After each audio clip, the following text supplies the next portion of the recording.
Our guests, of course, don't really need much of an introduction to this audience. Francoise Mouly is the art editor of The New Yorker magazine and the publisher and editorial director of Toon Books. Art Spiegelman is the creator of the Pulitzer Prize-winning Mouse. In 2011, he received the Grand Prix at the Angoulême International Comics Festival, and in 2010, he received a Wexner Center Residency Award, which I believe indirectly helped lead to his work. It was Today, Only Yesterday, a window of time installed at New York's High School of Art and Design. Together,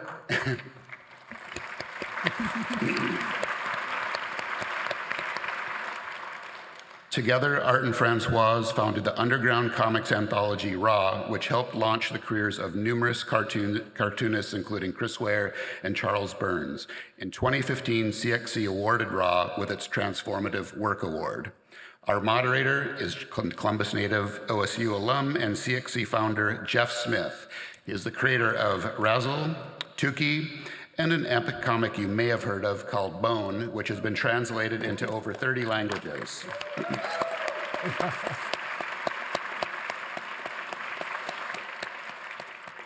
I must note that this is Banned Books Week, and perhaps no type of books get banned as often as comics.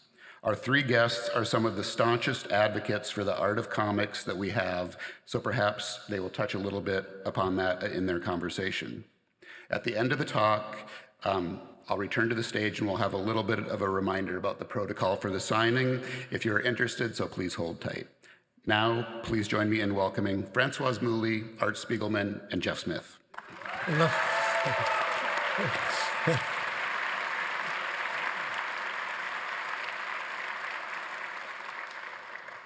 Thank you, everybody, for coming. I think we're going to have a good talk. 10 years ago, on this very stage, for the very first CXC, we weren't on the stage. We were at CCAD, I think.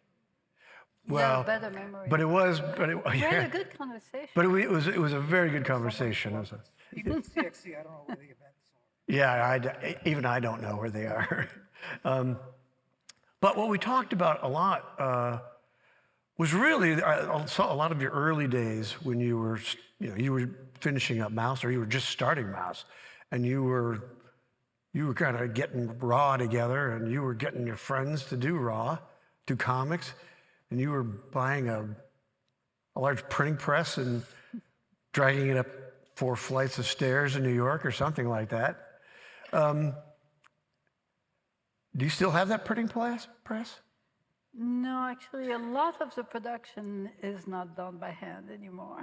No. So, now everything is done on a laptop, and it's even often printed digitally itself. But I refer to it because it's the foundation of everything that I do now. I'm grateful for it. I had like a real entry into the world of comics through very physical, like holding, smelling, turning the pages. And you were printing 4-color. Well, I had a one cylinder press, but you could make it 4, 5, or 6 colors if you put it through the press 4, 5, or 6 times. So, and washed the press each time and put different inks. So, how often would they mess up? All the time, Okay, because you had to keep register. So it's incomprehensible to somebody nowadays, because if they want to print something, you go Apple P and boom, it comes out of the printer. It's printed. So you can't imagine what the excitement was. But when I first came to the States, and when I first met Art, I discovered this whole world of comics that very few people were interested in, and the specific, very old-fashioned methods of production where the 4-color process was done by hand, where somebody would spec out the color. And for a couple of years, I actually was a colorist for Marvels. That was my entry point into the world of comics. And I learned a lot. It actually was a very good school. My boss and mentor was Mary Severin, was one of the few women in the world of comics. And I was thank God that she was there because everybody else was not that easy to talk to or to work for. But Mary was very patient, and she was an excellent colorist herself. Were you already a colorist, or did you just go to Marvel? No, I actually had been studying architecture, which is a related field in the sense that I had, a bit of art school, not as much as some of the cartoonists I know, but I certainly had all of the drafting practice in terms of rapidographs, razor blades to scratch up because we drew on tracing paper, and making models. So there was a lot. I loved doing things with my hands, and I made a very easy transition from architecture to comics because I was in school, architectural school, which I recommend as a schooling. I think, in France it's like 7 or 8 years, so it's a long process, but I think it's really good schooling. Not as a practice so much, but I think you learn to think holistically when you're in school for architecture. I was in a very old-fashioned at the Beaux-Arts, where they gave you an assignment. So like design a school or design a building, and then you have to think about the geography and the geology and every aspect of you come up with a concept. What color Spider-Man's costume is. Like that? Yeah, actually, like the first thing that you do is to get the context and the surrounding, where your school is. It has to be in a place. It's not in the abstract. It's not the same school if it's in a small village, or the same building if it's in a small village, or if it's in a big town, or if it's in a rural area. So you have to adapt your concept to the constraints, and there are many, many constraints, but it's a very good formation as a way to get you used to think of projects as like both in the details and in the larger sense. Something you mentioned earlier about razor blades. Yeah. Because I don't know if you guys know this, and I was too late for me for razor blades, but back in the comic strip days, newspaper days, there's a lot of examples in the Billy of newspaper strips where they wanted to show action or wind or water splashing, and what they would do is paint something black and take a razor blade and just scratch it, and you would just get this like a spray of little dots that look just like wind or sand blowing or water spray. And if you ever saw any of Harriman's originals, I think he just liked using a razor blade because even when there's not any black, he's just slashing his lines. He does. It's pretty amazing. They're all rough, except for the ink is. Again, you have to give the history of the razor blade because those used to be blades that were in a holder that you would just screw. You couldn't use a safety ring. Yes, and then they invented the Bic shaver, the safety, and the blade is incorporated in a handle. I might try a Bic shaver just to see what happens. That would work, but there was a whole. We had our favorite razor blades, which one were like the better, most flexible ones, but that was certainly on tracing paper, which has like coating, that was the best way to get through that, to get that layer of clay like off of the page. Well, Marie Severin, how long did you work with her? A couple of years, and what I loved at the time was the very dedicated aspect of it, because we were paid by the page and by the book. So it was usually, I would go to the office, to Marvel's office, and she was the one that would assign me.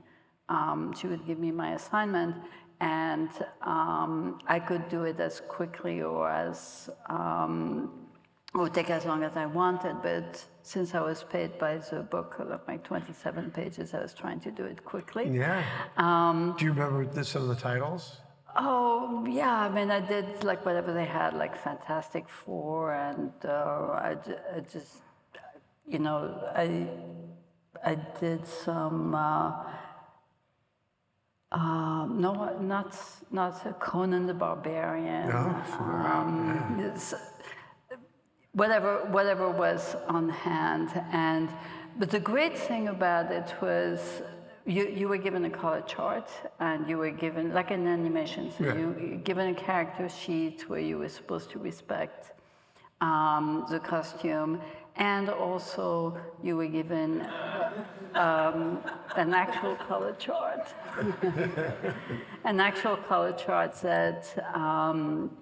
that was a limited number of palettes, because it was 25% and 50% of yellow, cyan, and magenta, no blacks in any of the colors. So that gave you a palette of 60, I think, colors that you could do. And you colored with Dr. Martin's dyes. And Are those hard to get? Now, I never worked with those. on photostats, yeah. Are those like hard to work with? Like you can't make a Well, mistake? on the No? photostat, it's hard to work with because it's not porous, so it doesn't take. But it was just color indication. We weren't painting. That was then sent to what was called Asia. I'm not exactly sure which country. It was either China or Vietnam, I'm not sure. But somebody there would cut the separation by hand based on the color indications that we had done. But what was really interesting for me is that it became a language, because I was doing so many. I was like trying to do it quickly to earn more money. And so I would do like a book in a couple of days. And since the stories were always the same story, even though like it was completely different artists and different things, it became a language where I dreamt in color. Not that like, you know, my dreams used to be in black and white and now they were in color, but the stories were about colors. They were about like orange and blue and like green, and you know, just the way the colors talk to each other, like all of the narrative about the colors. And that served me very well, because I now, you know, now I work at the New Yorker and I work with different artists, and I often, you know, will talk to them about Offer them a composition razor and blade color. every now and then. One of the hardest parts of the job was there were a lot of artists, I don't know whether they're from Mexico or Argentina, but a lot of Alex Nino and artists like that were working as fast as she was coloring it, in a sense. So I had to consult every once in a while, saying, "You think that's an arm or a leg?" You know? Damned if I know. But Did you ever do any? Did you? Yes, ever? in fact, I kind of introduced her into the world, but I did it for Saul Brodsky, who was the production person there. And I couldn't have cared less about this gig, but it was available, so I did it. And the problem was, I was using a fair number of drugs in those days. And so at some point I get this really angry letter from Saul Brodsky saying, "Police cars are not pink, damn it." And so I didn't last all that long. She was much more conscientious. Oh my. Well, I never made. I bought that little book they had, like their Marvel tryout book, and they had pages of you were supposed to draw Spider-Man doing something, and I drew that thing, and I went to New York and went to Marvel offices. They thought I was terrible. They did. I mean, the guy thought, there's one part where Spider-Man didn't have a shirt on in the story, and he was like going, "Look where that nipple is. That nipple's not in the right place." I'm like, dude, that nipple's right in the right place. What are you talking about? Hey, look. No. Yeah, Both they were not known for the sense of humor. They really oh were no! not. I was trying to joke around with him, and he was not having it. They were taking themselves so seriously. I got turned down by both Marvel and DC. They weren't at all. I'm so glad, actually. Oh, I'm actually glad now. Yeah, that worked out good for me. Oh man. So okay, I have one question I have to ask about one more about the printing press. I'm sorry, then I'll leave it. No, I'll leave it be. I could talk all night about the printing press. To get it upstairs, you had to go to the people next door because they had an elevator. Well, yeah, we live in a 4th-floor walk-up, and No elevator. no elevator, no.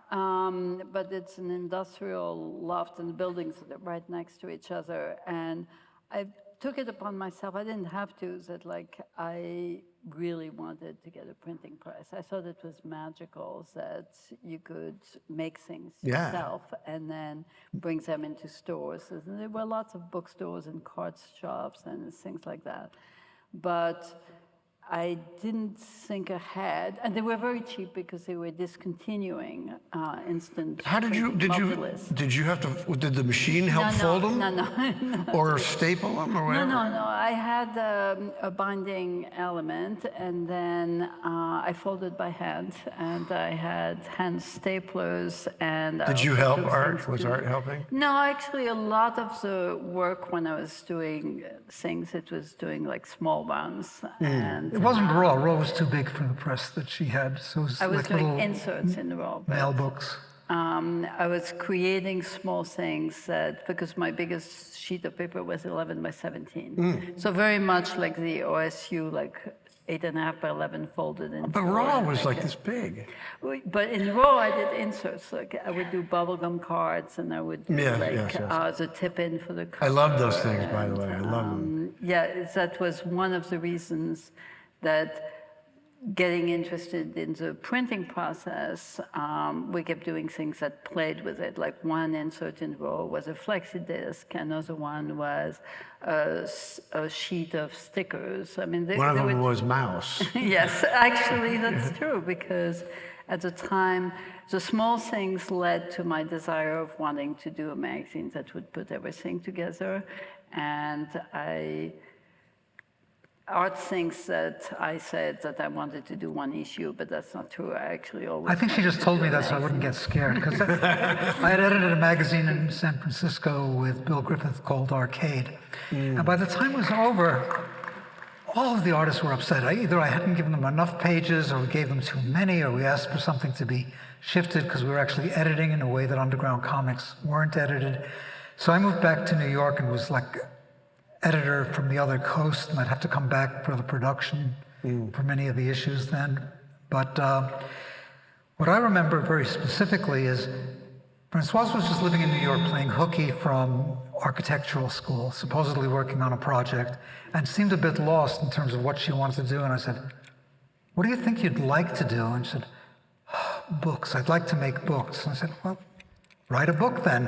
And I said, no, I just want to make them, And so next thing I know, under an assumed name that she'd gotten some papers for, she was able to go to her. Well, that's because I was an illegal alien. So Right, she was an illegal I alien. couldn't do it under my name.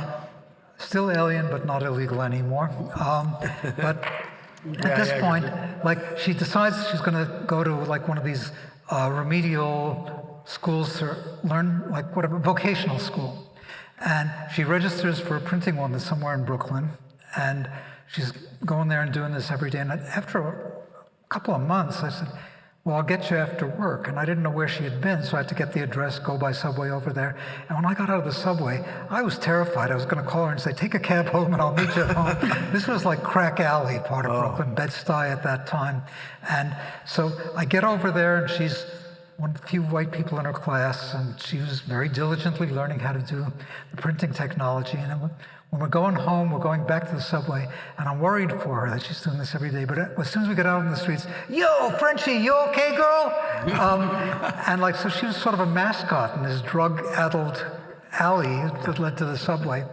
And so I knew that she could take care of herself. Yeah, wow. And ultimately, the way it started, when I first met Francoise, she had all kinds of jobs. None of them had anything to do with printing, production, or whatever. She was, the short list would include, she was a carpenter, an electrician, a plumber, working as an assistant to somebody who did all those jobs. She sold cigarettes in Grand Central and got so good at it she could know what brand somebody was going to buy when they came up, because she got the vibe of what cigarettes they would be smoking, and was usually right. Then she also worked as an architectural model maker for an Japanese agency. Wow. She also was acting in a play by Richard Foreman at nights, and then she'd go home and put floorboards down on this old loft building that she was living in. Oh. So she was kind of astounding in all these ways. And at some point, I had to go to the bubblegum company, Topps Bubblegum, 1 or 2 days a week. So she had stayed over. I was right in the middle of doing the last stages of production on breakdowns. And the work in breakdowns had a lot to do with color separating, cutting zipatone and making overlays to print things like covers and other pages in color. And the cover of breakdowns was all about jokes about how color gets separated and what it is. So it's a very strange looking cover and end papers. And so I had to go to Topps, and she'd been looking a little bit at what I'd done and said, well, what are you doing? Maybe I could help you. And I said, it's too complicated. I'll show you when I get back a little bit about it. She said, no, show me now. So I gave her a 30-second crash course in how to make color separations with zipatone and 3 overlays, and how you had to tilt the angles so you don't get a moire pattern, and there's just cyan, magenta, and yellow to work with. I didn't think she was picking up any of it, but I came back and the whole page was separated when I got back from Topps. So, as I just was telling Jenny, like in our lives, like Francoise is in charge of reality and I'm in charge of everything else. Did you ever do color separations and separations? I did. In college, there was a couple of little magazines, little humor magazines and stuff, and they would ask me to do the covers. And this is like in '82, and I had to do color separation. I had to move the dots around so they didn't make the moire thing. Yeah. But I learned it from art and also from like Robert Crumb. The people in underground comics who were good at it were really good at it. And then I remember... It comes from the San Francisco poster art, where Moscoso and Griffin were doing these, exactly that kind of overlay for the psychedelic posters of the 60s. Yeah. Oh, yeah. And from there it spread as if you're going to be a cartoonist, you got to learn how to do that. So and speaking of it, like Robert also like scratched out on his zipatone. You got the razor blade out. Yeah. Good man. Yeah, but there was something heady about self-publishing. I mean, it was almost virtually all self-published. Like even when there was a publisher like the Print Mint, like it was all on the same scale, and everybody knew how to do. Based on mechanicals, like all of the text was like typeset, and you would cut it and like glue it in galleys. Sometimes I wish it on younger artists, because one of the problem I think with digital production is how easy it is. I'm not sure I'm 100% with you on that, though. It is really cool to just go green. But when I switched over to Photoshop, it was really useful to have this sense of 25%, 50%, 75, and 100. I shifted over to CMYK, and so I always knew that printing was going to look pretty much what I was making, even though the screen didn't look that way. So it's been useful. You know, like when I'm at the receiving end of like working with artists and asking for like sketches for New Yorker covers, and somebody will send me something. And if they have done it digitally, they'll sometimes send me one, and then 12 minutes later, another version, and then 12 minutes later, like yet another version. Say, no, don't look at the previous one. Like this is the one.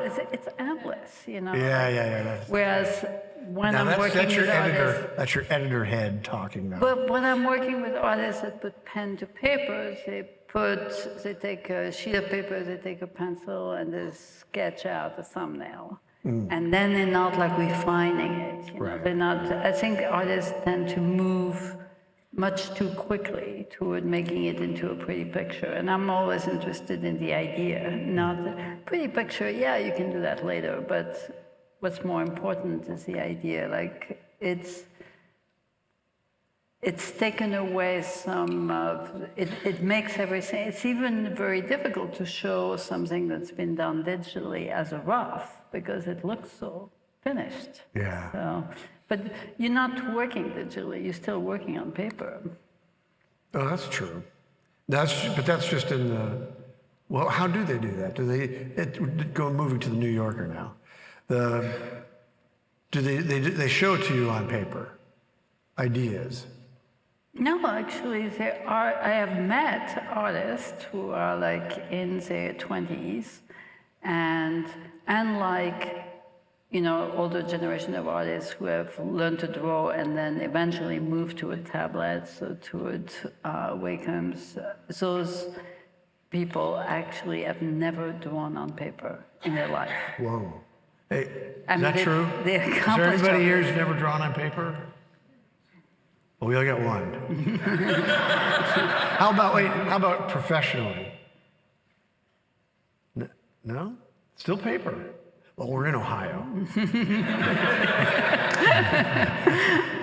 But what happened to me was, like Francoise was, among her many other skills, she learned DOS programming, so when we were doing publishing, she had distribution lists she'd made up and crossed things. I'm looking at this stuff and it's all like yellow type on a dark green computer. It was totally alien to me. But when Apple came along, I went, oh, that seems more friendly. I could do that. And so I got a very early small Mac, and basically I treated it like Donkey Kong. I got Photoshop, and you just draw until you made a mistake, because at that time they didn't have undos. You had one undo, Apple Z, but you couldn't go back through the history and fix it.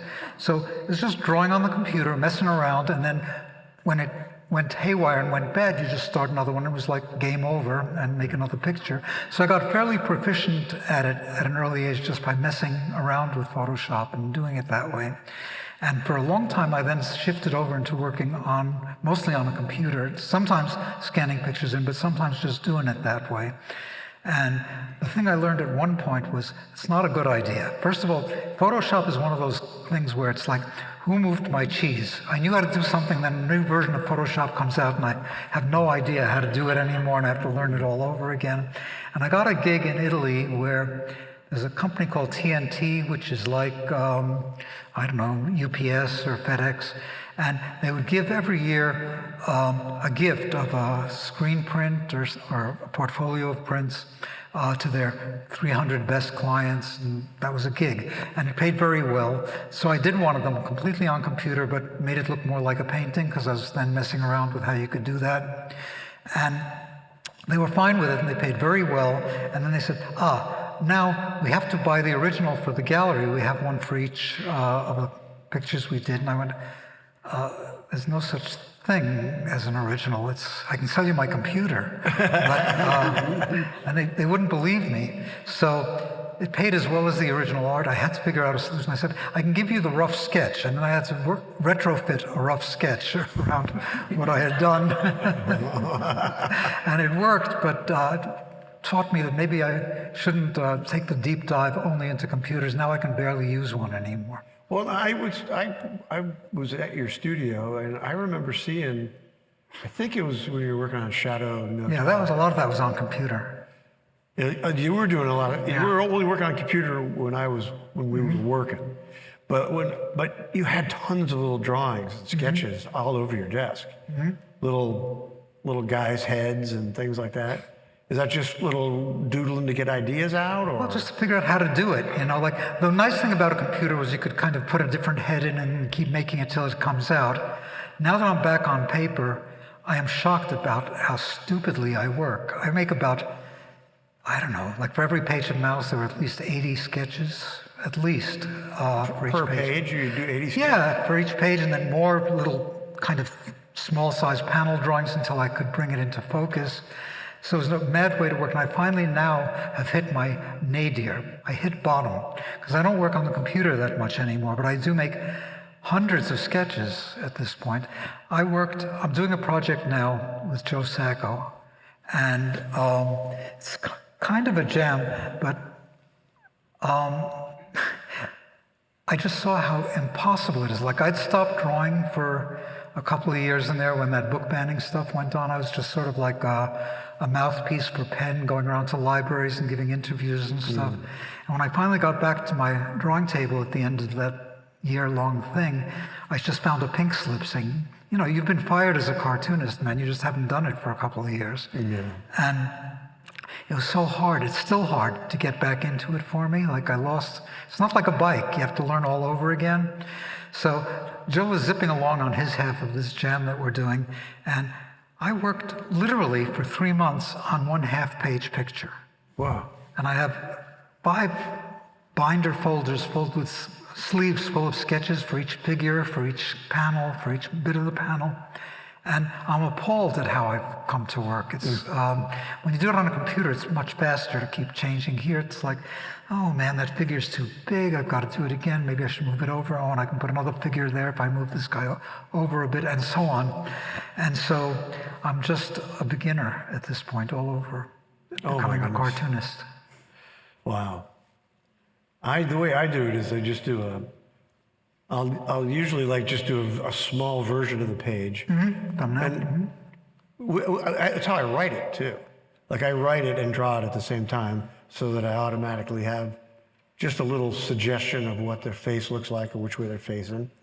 And then I usually blow that up real big and then trace that onto a 2-ply Bristol board.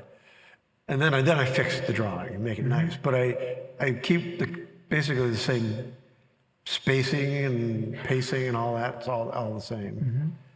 I have another trick, which is once I get everything kind of penciled, I go through the whole page and only think about the faces. Like say I'm working on like a three-page section of the story. I'll get all the panels all lined up and everything and get the lettering down, get the faces, I'll trace them up from my little sketches, and then I just get the faces because that's where the acting is, right? So I want that right.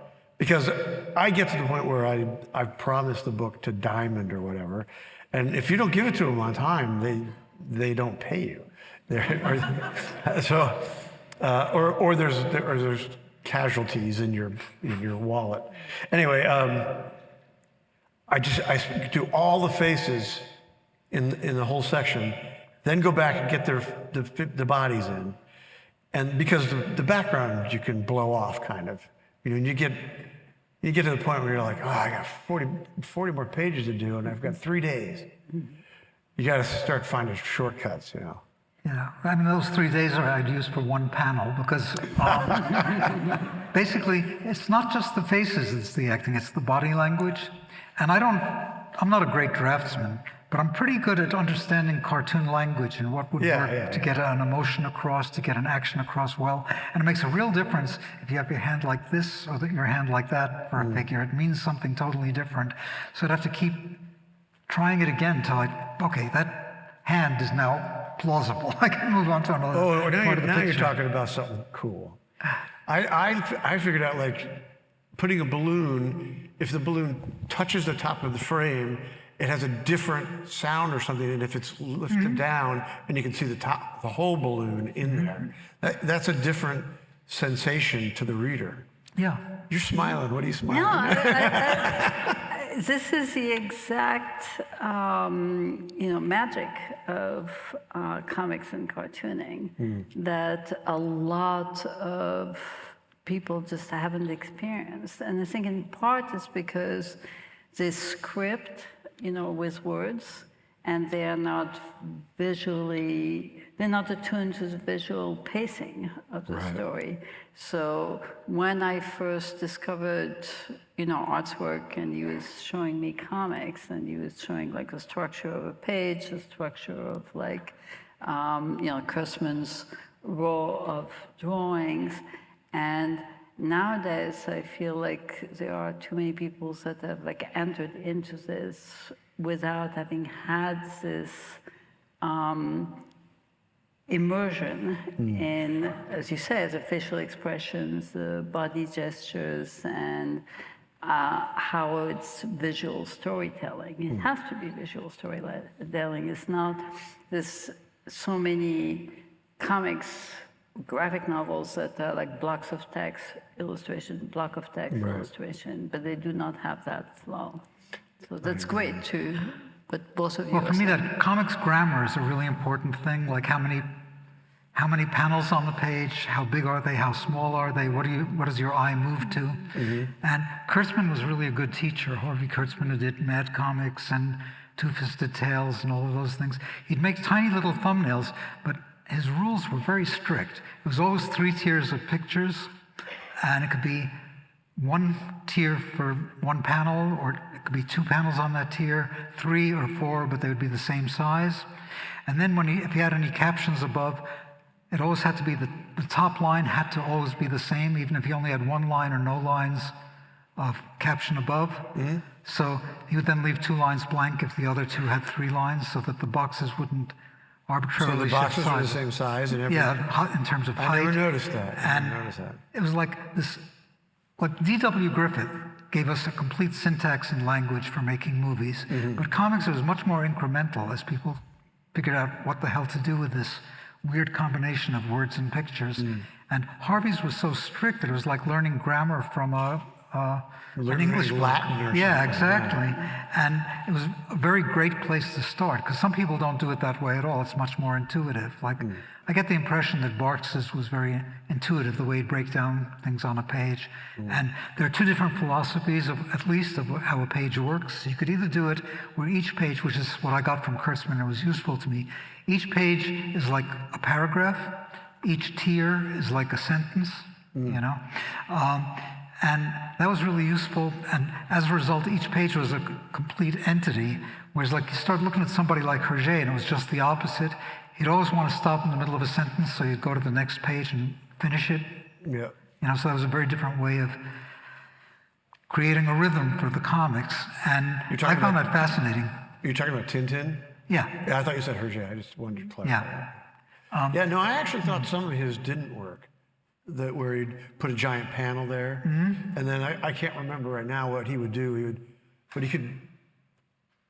He could go, the next panel's up here, but then the next one's down here, instead of like big one and then 2 this way or something.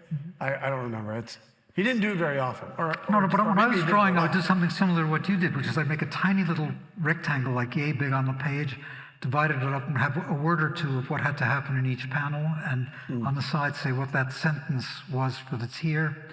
And then I would start working in more detail, doing a lot of rough pages without any reference, or figuring out what a body had to be in that position, and then eventually get down to the panel by panel, layer after layer, till I'd find it. And what made it much more difficult was I was working the same size on mouse. So it was the size in the book is exactly the size I drew it. And sketched it? And your sketch pages? Yeah, same. Oh, wow. Okay. So it's very claustrophobic in a way, but it keeps it from getting decorative. And I didn't want mouse to be decorative. I wanted to find some place between handwriting and type for all those pictures, so it'd be really clear. Oh, that's interesting. And for mouse, at least, I only worked with stuff I could get in a stationery store. So I was working on bond paper with liquid paper whiteout and stuff like that. So I feel like I was writing a book, even though every bit of it was drawn. And it was quite a discipline to have to work in such a small space and get fairly complicated scenes down to their essence, so it wouldn't be decorative, but it would still remain clear. In a sense, it was the opposite of what we had been doing with Raw, because they both happened around the same time.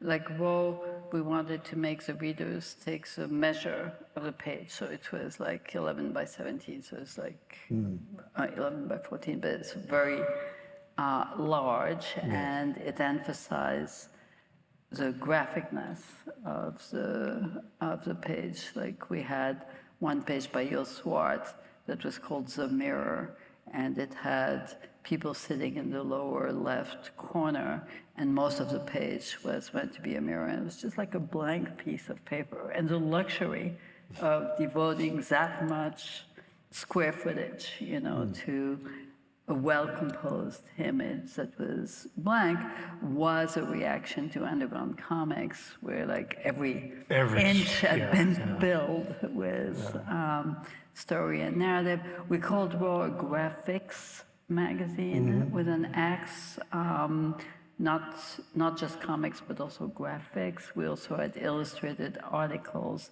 So when Art at the same time decided to do Mouse, they were not on the same wavelengths. You know, Mouse, he made conscious decision, as he just mentioned, to not make it pretty, aesthetized, graphic, and to make it feel intimate and hand-drawn. So that's how we ended up saying, okay, we can't square the circle, so we'll make insert booklets of Mouse. That's why I believed her when she said we were doing it only one time, because I was already working on Mouse, and all of a sudden there's this giant bit of real estate to work with. And I didn't get much of it. I did a couple of pages here and there, but mainly it was Mouse. And so first issue of Raw, I didn't do anything. It was a special little insert booklet also, but not Mouse, something about color separations and two-fisted painters, like a thing like that. And so when Francoise said we were doing it again, the only advantage to that was I had a deadline, which was I'd have to finish chapters so that the book could come out. Right. But what saved me was when we had to figure out how often we would put this out, I would say it was a biannual. Fortunately, she's not American, so she didn't know, and I didn't know because I'm a dope, whether biannual meant twice a year or once every 2 years. So I knew I could make this deadline. You know? You wanted to do it one every 2 years. Whatever it took to make the full chapter in that. Actually, at the time, Art had come to meet me in Paris and had discovered like all of everything that was happening in Europe. So there was the excitement of also showing European artists to American artists and vice versa. But there was a French magazine that wanted to publish Mouse. And our Art had been excited about the idea of having deadlines. You mentioned deadlines, and they are important. And They're deadly. yeah, but they're also useful, like, ways to move forward, because it's one very difficult thing when you're self-motivated and self-publishing. Yeah, it is. To, It is. to actually, You do get it done because of that. yeah. But I wouldn't And- want anybody to actually see me when I'm on deadline. But I am not very grown up at all. it is something that I had, learned in architectural school, where we were like charrette, everything was on the deadline, and literally, like, the word for it is charrette, which is like a carriage, because the students were finishing it they were working on big boards, and they were finishing it, taking it to the big school, to the Grande École, on a carriage, like pulled by others, like finishing the drawings. But when Art was given this deadline for doing like a minimum of 10 pages every month for Mouse, that's how he started Mouse, was the idea that he was going to publish it in a suivre. A magazine called To Be Continued, and it was like Long Jack Tardy was one of their stories. featured artists. And then after 1 month, he realized that that's not happening. That he's not doing 10 pages a month. I mean, I could work on I worked for Topps Bubblegum. I could do whatever they asked and whatever time they wanted, because I wasn't doing the finished art. I was doing the layout, planning, and writing. And I didn't know how to type, so I would always draw whatever the funny Valentines were and stuff. Sure. But that was easy to do. But to get everything in its proper place so it was still coherent and looked finished, that just takes me a lot of time. And the good thing about the top stuff was just seeing some of that recently when I was looking through my flat files. I did lots of like things like funny Valentine cards, like your teeth are like stars, they come out at night kind of jokes. I would do them pretty quick as sketches of what had to be on the front, what had to be on the back, and it would go to Wally Wood. And Wood has several well-known aphorisms, and one of them was, never draw what you can copy, never copy what you can trace, never trace what you can cut out and paste in. Because he was just churning it out at that time in his life. And as a result, I would make these rough sketches just so that the people at Topps could decide, yeah, we want that gag, we want that one, that's all good. But then he'd send back something as if I had penciled for Wally Wood, and it was a thrill, because he would turn it into a coherent, good drawing. Yeah. I learned a lot by looking at those. Yeah. Wow. Man, I'd like to look at a Wally Wood a sketch drawing. That would be fun. Now, I used to love Wally Wood stuff. I mean, there was nobody doing anything like him in was it the 40s or 50s? Well, he started in the late 40s, but in the 50s he was on a real roll. Especially, EC encouraged it, to really enter into the role of illustrator, and didn't do it well. But by the time I met him, he was just like, he said the hardest thing to do is start. So once he'd start, he'd stay up for 2 or 3 days straight, drinking coffee, drinking booze, till he just collapsed. But he just worked through that as a period of just bashing it out as very competently as well as he can. I guess my favorite of the early mad artists was really Bill Elder, because that just seemed uncanny. Like, his stuff? Yeah. Yeah, it's like there were gags inside of gags, next to gags, with 12 background gags, all of them impeccably drawn, copying the style he was parodying better than the original artist could do it. And those just seemed like magic and uncanny, so I study those. There are like secret messages in there for people who knew how to look, I want to make one more, recognition of the value of deadlines, because sometimes you look at the work of Harriman and you look at Gasoline Alley, you look at Chester Gould, you look at so many of those cartoonists, and you realize they were drawing every single day. Oh, yeah. And, I published Ricardo Linier, Argentine cartoonist. It's absolutely magical when somebody's actually like drawing every day. So fluency was. I hear it gets easier. I'm counting on it. Do you draw every day? Yes, I do. Especially when when I have a project and I have a deadline. Yeah, I work. I pretty much I'm at my desk at 5 a.m., have coffee, work till about dinner time. Go have dinner with Vijaya, and then if the deadline is close, then I go back to the studio. So you spend like 10 hours at your table? Pretty easily, yeah. I'm impressed. Wow. She lives with somebody who does not work that way. No. Oh no, I'm heading the Hollywood way. No, I mean, especially recently, it's so hard for me to just stay focused and get to the table and do it. So I get up early, but I don't get to my drawing table till about 1:30 or 2 p.m. and then work till about 7 or 8 if I'm going well. But half that time is just trying to keep myself strapped in at the drawing table these days, because it's still so hard right now. It is hard, and there's certain things that you just come across, and you're like, oh, I didn't plan something quite good enough. So when I get to it, it's not working. And I'm like, I need to move on past this because I'm on a deadline. But you have to stop and figure it out. You can't. You could try some shortcuts, but Well, there are periods when I'm in the middle of a job and it gets more normal. So it's still hard, but I can stay there and work for hours because I'm in it and I've sort of gotten the vocabulary I need for that piece of work and I know how to do it. But these days, man, the thing I'm doing with Joe Sacco is like a bad joke. Like he was coming off, the thing was I was complaining to him about how I just forgot how to do this. I don't know if I'll ever make comics again. He said, he lives in Portland. He said, oh, come to New York. We'll just jam for a few days. It'll be fun. And he was coming off of like a 3-year project doing a big book about India. Mm-hmm. And I was coming off of just talking about book censorship for that year or so.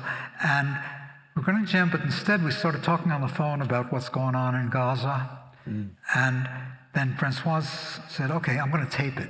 So we were on Zoom just talking the way we talk about that stuff.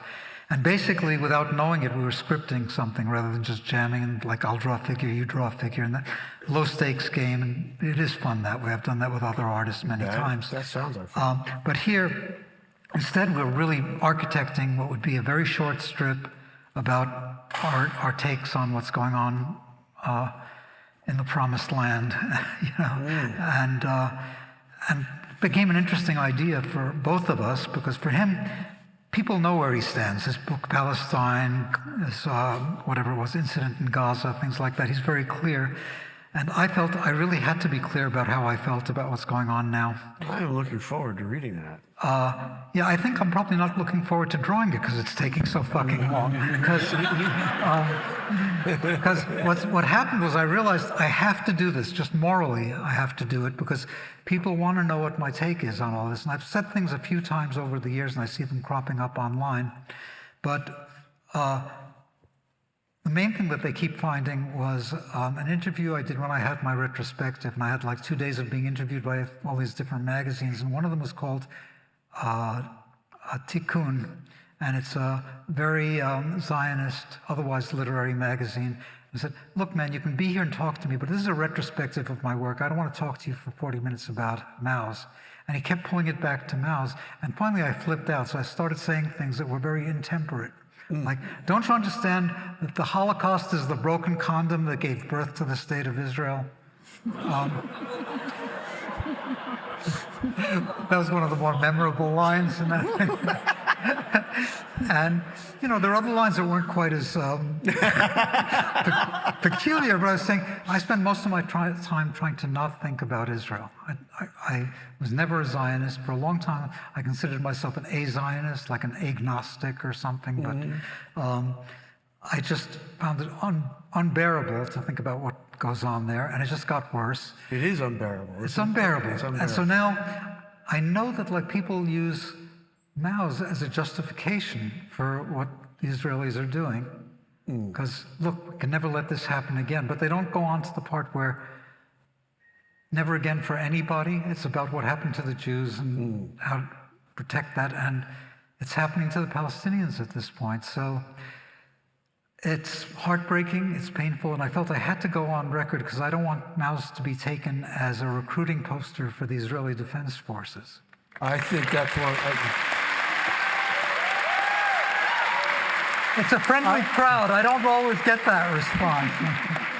I was not going to bring it up at all unless you did.